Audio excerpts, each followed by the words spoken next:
Dentro del present simple tenemos que ver lo que se conoce como third person singular, lo que sería la tercera persona del singular. Hasta ahora hemos venido trabajando con estos pronombres que vemos en pantalla: I, you, we, you, they. Hemos trabajado solamente con eso. Si prestan atención a todas las oraciones o actividades que hicimos en la clase anterior, solo se refería a estas personas. A I, que sería yo, la primera persona del singular, hemos trabajado con you, tú, la segunda persona del singular. Luego nos hemos salteado a we, nosotros, la primera persona del plural. También vimos you, ustedes, la segunda persona del plural. Y por último hemos trabajado con they, que sería ellos, ellas o estos, que corresponde a la tercera persona del plural. ¿Qué nos está faltando entonces? ¿A qué persona hemos salteado? A la tercera persona del singular. ¿Cuál es la tercera persona del singular? ¿Por qué se llama así? Ahora lo vemos. Como podemos ver, la tercera persona del singular se refiere a he, él, she, ella, it, eso, esa, ese. Se llama tercera persona del singular porque yo siempre me dirijo a una segunda persona para referirme a ellos. Por ejemplo, si yo les hablo directamente a ustedes, a mis alumnos, ya estoy usando una segunda persona del plural. Recuerden que la primera persona es siempre la que habla, ¿sí? Como yo le hablo a ustedes, ustedes serían la segunda persona. Pero ¿qué pasa si yo les hablo a ustedes de su preceptor? Su preceptor no está entre nosotros, entonces yo les digo: ¿a dónde está el preceptor? ¿O a qué hora llega el preceptor? Estoy hablando de una tercera persona y como es en este caso un preceptor, sería del singular, ¿sí? Eso es para que les quede claro por qué o cuál es la definición de una tercera persona del singular. Es de quién se habla. Yo les hablo a ustedes, segunda persona, de una tercera persona. Si yo les hablo a ustedes, por ejemplo, de un amigo, yo les puedo decir: mi amigo se levanta tarde los sábados. Estoy hablándoles a ustedes, no les hablo directamente a mi amigo. Si yo le hablo directamente a mi amigo, ya se convierte en segunda persona del singular. ¿Por qué he dejado para enseñar aparte la tercera persona del singular? Eso es lo que vamos a ver ahora. ¿Por qué no la enseñé en una primera instancia junto con los demás pronombres? Porque en inglés los verbos no se conjugan. No sé si notaron eso. Por ejemplo, tenemos el verbo play o el verbo live. Live significa vivir. Y fíjense, cuando yo lo coloco en una oración en inglés, digo: I live in Paris.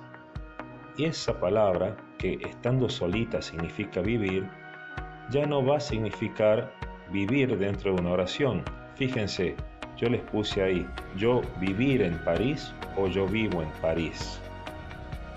Obviamente no puedo decir yo vivir en París. Ahí notamos una gran diferencia con nuestro idioma, con el castellano. El verbo en infinitivo en nuestro idioma, ¿qué quiere decir en infinitivo? Sin conjugarse, es vivir, pero yo lo voy a conjugar, lo voy a modificar según de quién esté hablando. Yo vivo, nosotros vivimos. Yo lo voy conjugando al verbo, ellos viven, según de quién hable. En inglés no importa hasta el momento de quién hable, el verbo no se va a conjugar. Entonces, I live in Paris ya no va a significar yo vivir en París, sino que ya de inmediato en castellano lo conjugamos: yo vivo en París. Pero fíjense que en inglés no se modifica en absoluto el verbo. Trabajamos con otro verbo, por ejemplo, y otro ejemplo con el verbo play. They play table tennis very well. Ellos juegan al tenis de mesa muy bien. O ellos jugar al tenis de mesa muy bien. Obviamente, una de las opciones va a estar mal. Entonces ahí vemos cómo no podemos decir ellos jugar al tenis de mesa muy bien. En imagen se puede apreciar cómo es que el verbo en inglés no se conjuga cuando hablo de estas personas, que son las que veníamos usando en clases anteriores. Fíjense, el verbo play, que significa jugar, modifica su significado a juego cuando hablo de I, a juegas cuando hablo de you, que significa tú.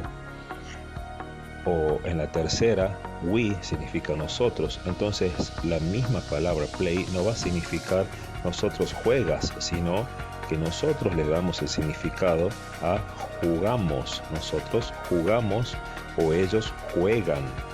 Pero fíjense cómo en inglés está clarito ahí, el verbo no recibe ningún tipo de modificación. El verbo sigue igual, sin modificarse. Pero sí lo hace en la tercera persona del singular, o sea, cuando hablamos de he, él, she, ella, o it, eso o esa. Recordemos que it lo usamos para referirnos a un objeto o a un animal. Si voy a hablar de varios objetos, por ejemplo, las mesas que tengo en casa, ya sería they, porque son varias. O si voy a hablar de varios animales, también voy a usar they. Pero si voy a hablar solamente de uno, ahí va it. Bien, volviendo a lo anterior, es por este motivo es que hemos dejado o he decidido dejar la tercera persona del singular como un tema aparte, porque los verbos en inglés se conjugan únicamente cuando se encuentran en tercera persona del singular. ¿Estamos? En este recuadro podemos ver cómo es que se conjugan los verbos en inglés.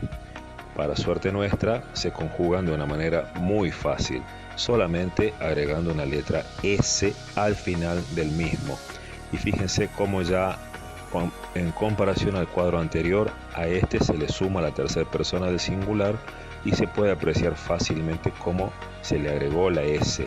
Si yo me olvido de poner la S, en vez de decir he plays tennis, él juega al tenis, y me olvido, cualquier alumno a veces reclama y me dice, profe, me corrige porque es solo una S. No es solo una S. Si yo no pongo la S, es como que estoy diciendo, él juego al tenis. En castellano pasa lo mismo, cambia una O por una A y cambia todo el sentido de la oración. Acá, a no olvidarse de poner la S cuando hablo de una tercera persona del singular. He plays tennis, she plays tennis. Es solamente agregar la S al final del verbo y ya está conjugado. Hasta aquí todo resulta fácil, pero surge la pregunta, ¿qué sucede cuando el verbo en tercera persona del singular ya termina en S? En ese caso debemos agregar las letras ES al verbo. ¿Por qué? Por una cuestión de pronunciación. Si yo digo, por ejemplo, tengo el verbo miss que significa perder, en una oración, I always miss the bus, yo siempre pierdo el colectivo. Por ser impuntual, siempre lo pierdo, entonces yo les cuento, I always miss the bus. Supongamos que yo les quiera comentar sobre una tercera persona.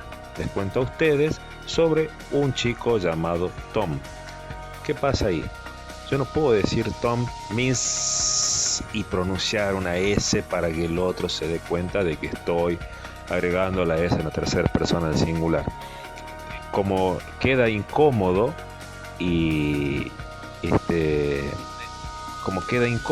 directamente agregamos una ES al final y ahí vemos que va a cambiar hasta la pronunciación. Tom always misses the bus. Al decir misses, el que me escucha se da cuenta que estoy pronunciando bien el verbo en tercera persona del singular. Tom pierde el colectivo. Es muy importante aclarar, tener en cuenta que también se va a agregar ES, siempre hablando en tercera persona del singular, cuando tenemos verbos que terminen con estas letras, CH o SH, X.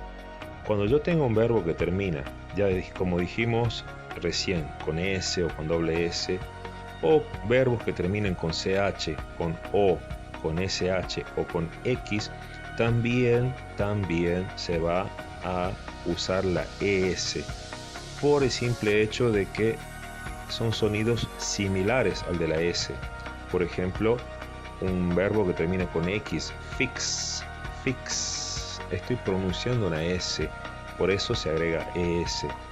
O con SH, shh, es muy parecido. Entonces, para que se note, para que el que me escucha note la diferencia, es que se agrega ES y se pronuncia con IE, is, washes, ¿sí? Bien, pasemos ahora a lo siguiente. Aquí vemos un ejemplo de lo que estoy hablando. Si hablamos de dos personas, el verbo no lleva ningún tipo de modificación, que es lo que veníamos viendo anteriormente. They go to school by bus. Pero si vamos a hablar de una tercera persona del singular, en este caso de una chica, fíjense cómo se le agregó la S al verbo y al terminar con O se agregó ES. She goes to school by bus. Un ejemplo de un verbo que termina con CH, con el sonido ch. We teach math. Dos personas nos comentan a nosotros que enseñan matemáticas. Nosotros enseñamos matemática. We teach math. Ahora, ¿qué pasa cuando ellos nos cuentan sobre la otra profesora que está al lado de ellos? Aparte ahí con el pizarrón. She teaches maths. Fíjense cómo se agregó la ES y en la pronunciación is. She teaches math. De esa forma, el que me escucha puede darse cuenta que estoy pronunciando bien y que estoy usando el verbo de la forma que corresponde. ¿Hay algo más que deban saber ustedes? I say yes. Por supuesto, queda algo más para aprender. Queda por aprender una última y tercera regla que dice: verbos en tercera persona del singular que terminen, o sea, que esa palabra, que ese verbo termine con letra consonante seguido de Y, pierde esa Y y se agregan IES, y latina, o sea, cambia la Y por I latina y recién se agrega ES. Ahora vemos ejemplos. A continuación vemos solo 5 ejemplos. Verbos que terminen en consonantes seguidos de Y en inglés no hay muchos. Si nos ponemos a buscar en un diccionario podemos llegar a encontrar varios, pero no, los más comunes son estos 5. Puede alternar uno por otro, quizás otro profe no usa uno de ellos y pone otro. Sí, esos son los que yo elegí, que son los que siempre usamos en oraciones. A ver, por ejemplo, study. Study, fíjense que yo le marco con azul la consonante Y, para que ustedes se den cuenta a qué me refiero cuando digo consonante Y. Las últimas 2 letras son una consonante y una Y. Cuando voy a agregarle la S, porque me estaré refiriendo a una tercera persona del singular, fíjense cómo perdió la Y o se convirtió en I latina y recién agregué ES. Resumimos entonces: todo verbo en tercera persona del singular, o sea, he, she o it, debe ser conjugado. Cuando tengo verbos con otras personas, I, you, we, they, no se modifica. ¿De qué manera se conjugan los verbos entonces? Agregando una S al final de la mayoría de los verbos. ¿Por qué a la mayoría y no a todos? Porque para conjugar verbos existen 3 reglas. Vamos a verlas a continuación. Como venimos diciendo entonces, a la mayoría de los verbos en tercera persona del singular agregamos S, ¿sí? Se le coloca una S para conjugarlo. Ahí tienen un ejemplo que dice I love, yo amo, pero si el que ama es él, una tercera del singular, ya diríamos he loves, ¿sí? A no olvidarse de agregar la S, porque si, como dije anteriormente, si no colocamos esa S, he loved quedaría como el amo. Vamos a la segunda regla. La segunda regla dice: verbos en tercera persona del singular que terminen con una de estas letras que vemos a continuación aquí en color verde. Hay verbos que terminan con S o con doble S, con letra O, con SH, con CH, o verbos que terminen con X. En esos casos debo agregar ES al final de los mismos, ¿sí? Lo bueno es que no hay muchos verbos que terminen con esas letras. Los más comunes que usamos no superan 2 o 3, que son los que usamos generalmente en la escuela. Y ahí tengo uno de ellos, que es I watch, yo miro.